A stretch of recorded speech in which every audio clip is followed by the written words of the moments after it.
Assalamualaikum warahmatullahi wabarakatuh. Bismillah, alhamdulillah, wassalatu wassalamu ala rasulillah wa ala alihi washabihi ba'du. Kita lanjutkan ke bagian, sebenarnya masih lanjutan yang sebelumnya ya. Oke. Judul selanjutnya adalah, kita sampai pada judul ke berapa? 8 kayaknya ya. Judul ini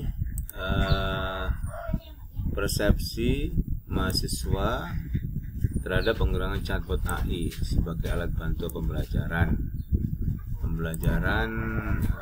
apa ini, maharoh kitabah ya. Judul ini bisa ya, cuman nanti ini masuknya ke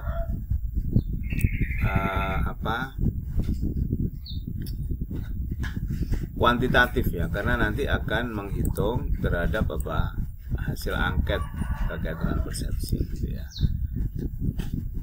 Jadi ini nanti masuk kuantitatif. Oke. Saya kira judul terkait dengan chatbot AI ini juga belum banyak yang meneliti ya. Apalagi spesifik di sini tertulis maharoh kitabah ya. Jadi seperti ini spesifiknya ya, saya kira sudah sesuai spesifik. Kemudian berikutnya adalah eksplorasi. Nah, ini kata eksplorasi ya, saya kira ini dihilangkan saja. Persepsi siswa terhadap penggunaan media digital dalam bahasa Arab. Nah, kalau memang yang diteliti banyak ya, jadi misalnya dalam pembelajaran bahasa Arab di kelas ini di madrasah, terserah mana nanti ya, bahwa yang digunakan memang banyak media pembelajaran berbasis digital ya, misalnya ada berbagai aplikasi gitu ya, maka boleh saja ini menggunakan judul ini ya. Itu jadi saya kira nanti harus muncul beberapa media yang digunakan ya, entah itu YouTube, entah itu aplikasi yang dipakai gitu ya, berbasis Google misalnya, itu bisa dengan menggunakan kata media digital.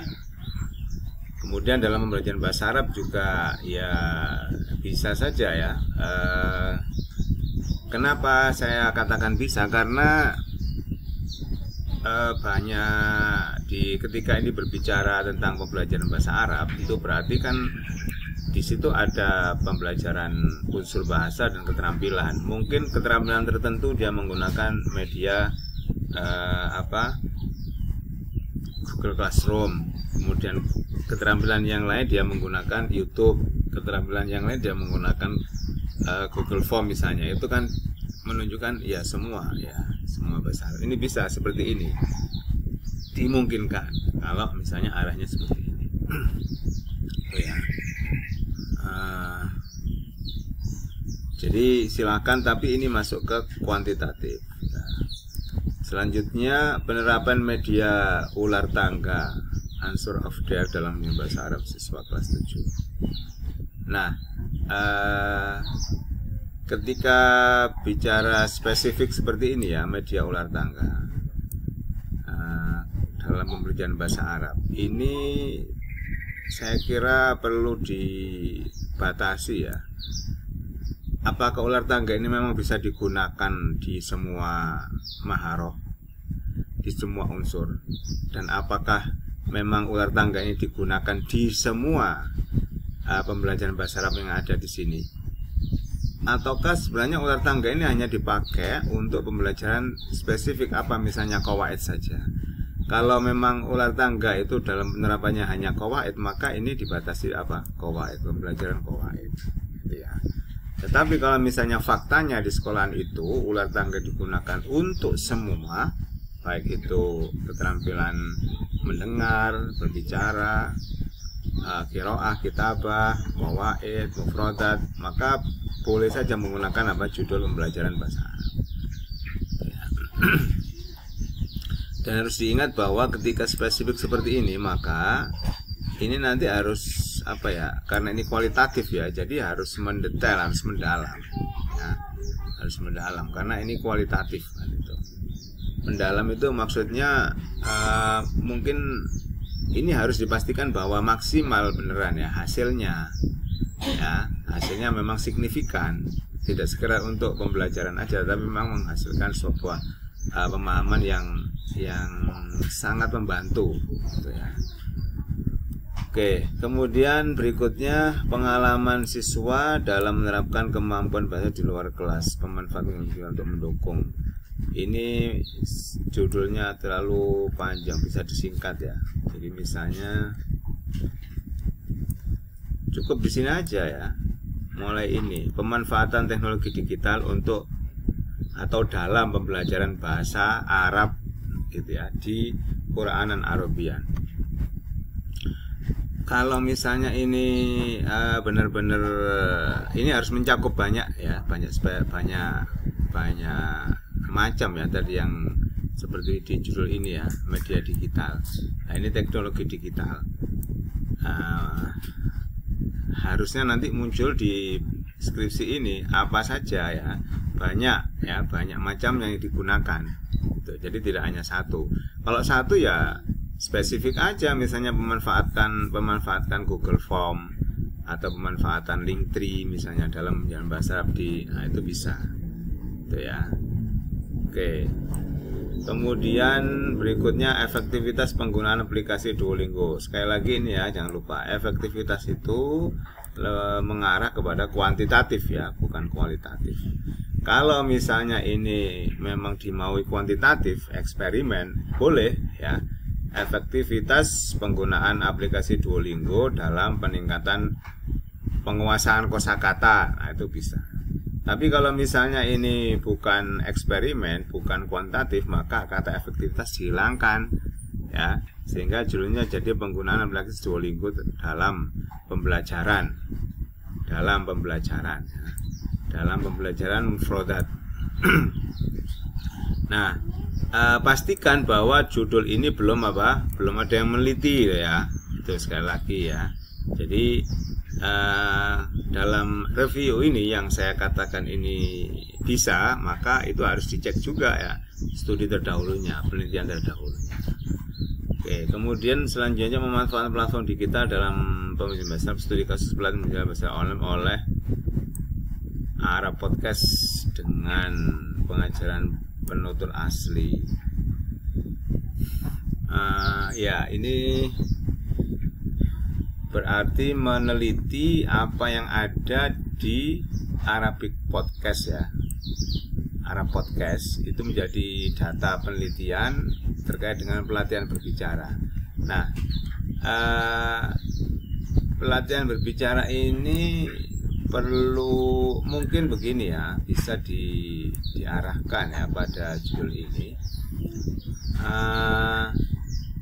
Ya tentu ini kembali lagi kepada peneliti juga ya, yang dimaksud pemanfaatan platform digital. Jadi judul ini yang dimaui apa ya, itu kembali kepada peneliti ya. Apakah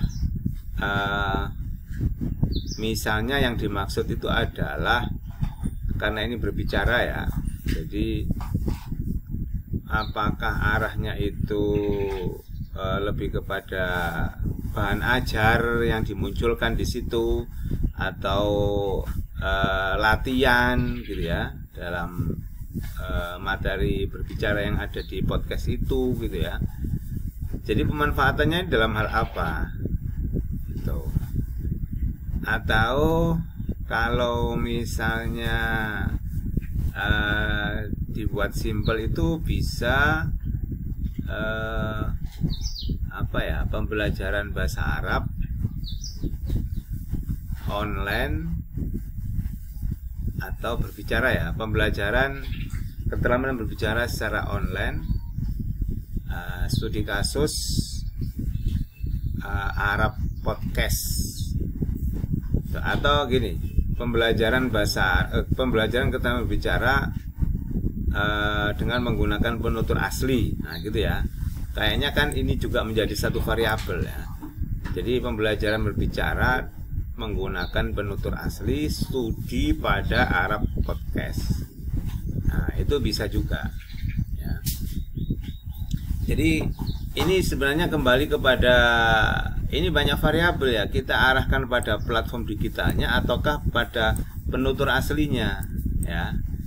Kalau ini pada penutur asli berarti lebih banyak kepada bagaimana Arab Podcast itu memunculkan aspek penutur aslinya. Tapi kalau misalnya yang lebih di dalam ada platform digitalnya, itu kan berarti bagaimana pembelajaran keterampilan berbicara memanfaatkan platform digital berupa podcast. Ya, apakah bisa dua-duanya? Sebenarnya bisa ya, bisa saja ya. Karena begini maksudnya bisa itu.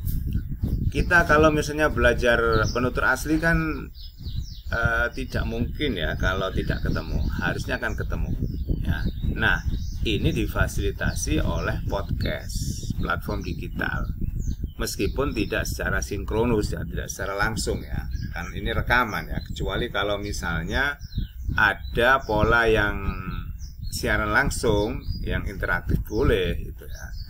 Tuh. Nah, jadi kalau ini yang dimau adalah dua hal ya, aspek platform digital dan aspek penutur aslinya, ini juga bisa. Ngambil salah satunya juga bisa. Gitu ya. Oke, kemudian peran media audiovisual terhadap minat belajar. Ini judulnya video amali terhadap minat ya. Kalau terkait dengan ini ya, seperti hal ini, seperti tadi ada persepsi tadi ya, maka ini pasti pengambilan datanya menggunakan apa? Angket. Nah, angket itu nanti mengarah kepada hitung-hitungan apa? Angka. Nah, ketika ini hitungan angka ya, karena dia menggunakan angket itu, maka arahnya kepada kuantitatif ya.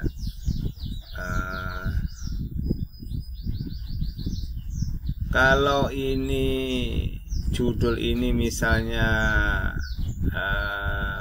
kalau apa ya, kalau memang di MTS itu sudah digunakan media animasi, maka boleh ya, boleh ini dijadikan judul penelitian ya. Tapi kalau misalnya ini belum ya dan mau diteliti, berarti kan dia apa? Eksperimen gitu ya. Jadi pastikan bahwa di MTS itu memang sudah ada pembelajaran yang menggunakan video animasi. Oke ya. Kemudian selanjutnya pengaruh penggunaan media. Lah ini kata pengaruh ya, diingat-ingat, ini lebih mengarah kepada kuantitatif ya. Bisa ke eksperimen. Jadi kalau misalnya yang dimaui begitu mempraktekkan ya, dia eksperimen kuantitatif. Tapi kalau misalnya tidak, yang dimaui atau yang dimaksud adalah bahwa di sekolah ini itu ada pembelajaran kitabah yang memanfaatkan media word wall interaktif. Nah, kalau misalnya di situ sudah dilaksanakan dan kita ingin memotret, meneliti, maka bisa jadi kualitatif karena kita tinggal memotret aja. Tapi kalau ini ada kata pengaruh, itu arahnya pada kuantitatif ya, dan mau kita uji coba. Tapi kalau sudah di sana kita hanya ingin memotret, maka itu bisa jadi kualitatif dan kata pengaruhnya dihilangkan ya. Kemudian analisis penggunaan kuisis sebagai media evaluasi. Nah, ini juga sama ya seperti sebelumnya, ini perlu dihilangkan aja. Jadi penggunaan kuisis sebagai media evaluasi pembelajaran qiraah, ini saya kira bisa dan mungkin belum banyak ya. Yang maksudnya kalau kuisisnya sih iya ya, tapi media evaluasi qiraah ini perlu dicek juga ya, perlu dicek apakah memang sudah ada apa belum. Oke, ini saya kira yang terkait dengan media ya. Dari sekian tadi banyak sudah saya cek. Berikutnya ini sudah beda lagi ini ya. Mungkin ada yang apa ini problema, ada yang mungkin buku, ada yang juga mungkin metode ya. Oke, setelah ini kita lanjutkan pada bidang yang lain ya dalam judul penelitian kualitatif. Oke, saya akhiri sekian untuk yang bagian media tadi ya. Assalamualaikum warahmatullahi wabarakatuh. Kita lanjutkan di yang bidang lain.